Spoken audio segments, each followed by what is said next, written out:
In July 2011, a 29-year-old handicapped Iraq War veteran was on the Ride of Steel, aka Superman, a roller coaster at Six Flags Darien Lake in Buffalo, New York. James Hackemer had lost all of his left leg and most of his right one, as well as part of a hip, to a terrible explosion. During his second deployment in Iraq, his vehicle hit an IED, causing him to lose his limbs, but that never stopped him from being active. James and his neighbor would do a daily 3-mile bicycle ride, and as he had lost his lower limbs in battle, he would use hand pedals to propel his bikes. He was the kind of man who liked enjoying pizza and wings with friends, going to the movies, and watching the Sabres and Yankees on television. He was determined to live the best life he possibly could with his disability, and he'd even made plans to hunt deer and turkey from a 4-wheeler later that year. That day, he was visiting the park with his daughters, sisters, and other members of the family, and he was determined to get on every ride at the park. Unfortunately, even after surviving an explosion, James would not live for long, as only a few months after his physical therapy was over, the kind-hearted and brave family man and war veteran would be carried out of Six Flags in a body bag. So what exactly happened to Sergeant James Hackemer? How did the tragic incident that ended his life occur? And who was to blame? It was Friday the 8th of July 2011, only 4 days after the USA's Independence Day, and 29-year-old Gowanda, New York native Sergeant James Thomas Hackemer was at Six Flags Darien Lake with his 2 daughters, sisters, and other family members. It was a lovely day for a family reunion. James had only just returned for good to his parents' home in Gowanda after years in and out of rehabilitation in Walter Reed Army Medical Center and other hospitals around the Northeast U.S. In March 2008, James had nearly died after both legs were injured when his Army transport vehicle hit an improvised armor-penetrating explosive device known as an explosively formed penetrator. The explosion had left him severely wounded. He'd lost so much blood that he could barely remember the attack. He suffered 2 strokes and was in a coma for 6 weeks at a series of hospitals. To make matters worse, the blood loss had caused severe brain damage which left him with impaired motor functions. Sergeant Hackemer never thought he would survive. He had to relearn how to eat, speak, and all other basic skills again. As far as he was concerned, he would never feel normal again. After all, an incident of that severity had to change a man. But when he got home, his parents constructed ramps around the house to make him comfortable, and his family had always been supportive of his treatment. Their help made him feel pretty close to normalcy, and he didn't want to be defined by his trauma.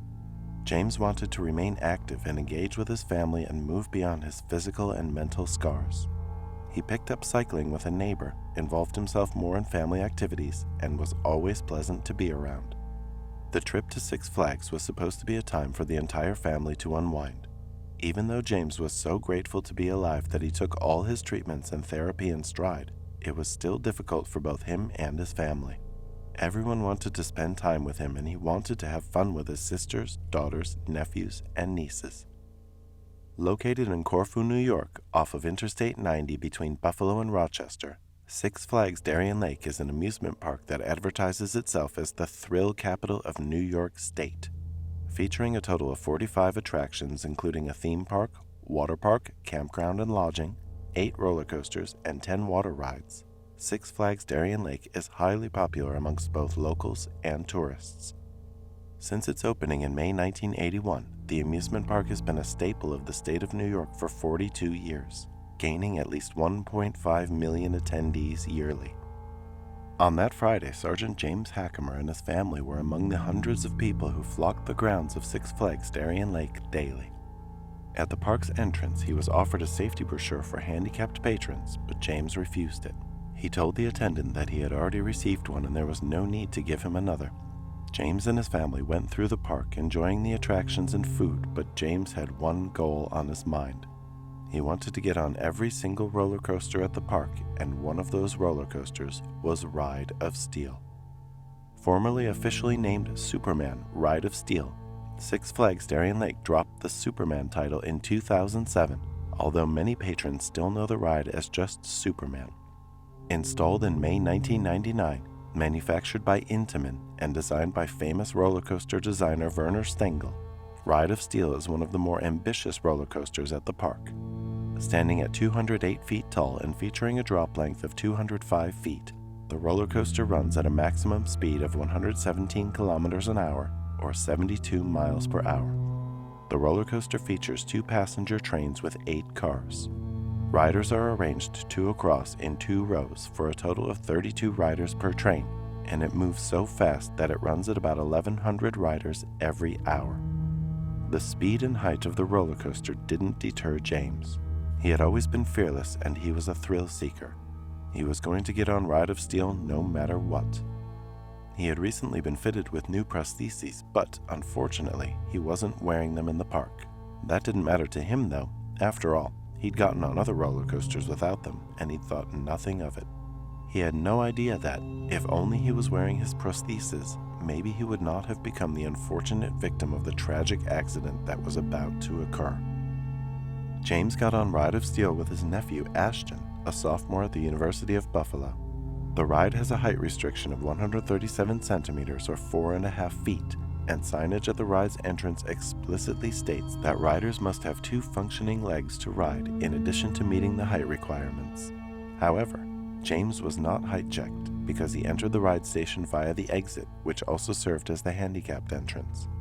3 different ride operators were present that day to help passengers get on the ride, and though they all noticed that James did not have 2 functioning legs, no one stopped him from getting in a front car and sitting beside his nephew. Ride of Steel's restraints were designed to hold passengers in place at the hips and shins. James put on whatever restraints he could and left it at that. The ride was starting soon, and he didn't want to miss a single moment of it. The train started moving on the steel tracks, and James braced himself in his seat. It didn't occur to him in the beginning that he shouldn't have had to do that, but as the cars picked up speed, dread began to form in the pit of his stomach. He was not properly secured to his seat. James didn't panic. So far nothing had happened, and he didn't want to worry his nephew. He'd come off other rides. Surely he would get off this one safe and sound too. Unfortunately, this was not the case. As James's train went speeding to the last and second highest peak at roughly 50 miles per hour, his hat flew off. He was attempting to reach for it when he lost whatever grip he had on the ride's restraints. There was no possible way for him to remain seated without the proper restraints, and in mere seconds, James was no longer in his seat.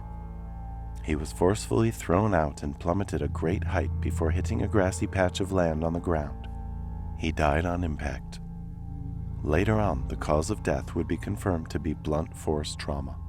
It all happened so fast that only a few passengers on the coaster and one eyewitness on the ground saw it happen. One of James's sisters was helping out his daughters, Kaylin Rose, 4, and Addison Grace, 3, at the park's kiddie rides when she overheard someone say, "Some guy fell off and he didn't have any legs." She immediately recognized that they were talking about her brother. Horrified, she began screaming. Sergeant James Thomas Hackemer was gone, but who was responsible for his death? What was the aftermath of the terrible incident like? And how did the family who so loved him take his tragic death?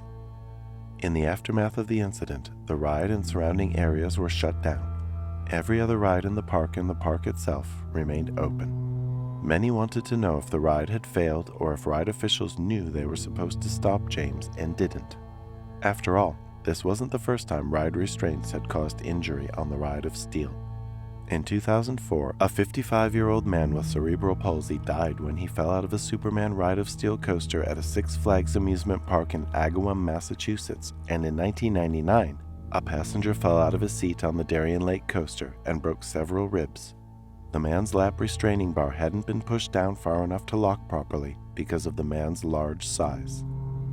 Although workers violated park policy by allowing the U.S. Army veteran on amusement park rides, the park operators faced no criminal charges. Hackeman's relatives said they don't hold the park responsible for his death. They were glad to have had him for 3 more years, even after doctors told them he was either going to die or remain unresponsive for the rest of his life, and it helped that he died doing what he loved. According to his sister, Jody Hackemer, it's nobody's fault. It was an accident. James thought his disability wasn't an issue. His mother, Nancy Hackemer, added that they were planning a celebration of life for James and that knowing he was happy was going to help a little bit. James may have died a horrific death on a roller coaster, and although his memory lives on with his family, it is important to stress the need for proper ride restraints and ride regulation adherence.